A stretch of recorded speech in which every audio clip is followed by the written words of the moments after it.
हळद अशी कच्ची हळद स्वच्छ भाजून घ्यायची, म्हणजे छान त्याचा कडवटपणा मोडेपर्यंत तुपामध्ये भाजून घ्यायची. हळद लसूण घालायचं, छान त्याला छान परतवायचं त्याच्यामध्येच तूप सोडेपर्यंत. नंतर मग हिरवी मिरची घालायची, त्याला सुद्धा छान परतायचं. खूप असं छान सगळं परतून घ्यायचं. नंतर मग टॅमॅटो घालायचं.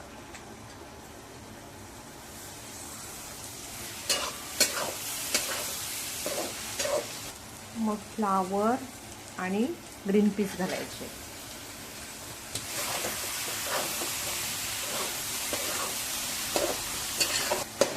हळद गरम असल्यामुळे तुपातच बनवायची.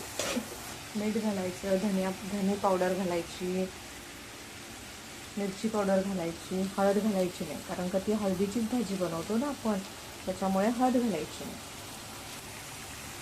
थोडा गरम मसाला घालायचा, थोडी मिरची पावडर घालायची, हळदी पावडर घालायची आणि राई जिरा नाही घालायचं. छान तिखटेपर्यंत असं हलवून घ्यायचं. पाणी अजिबात घालायचं नाही, अजिबात म्हणजे अजिबात नाही. सगळ्या भाज्या वगैरे कोरड्या करून घ्यायच्या. कोणती भाजी घालायची हे तुमच्यावर अवलंबून आहे. गाजर, शिमला मिरची, पोळी कांद्याची पात वगैरे. लास्टला दही टाकायचं. आंबट दही नाही घ्यायचं, फ्रेश दही घ्यायचं.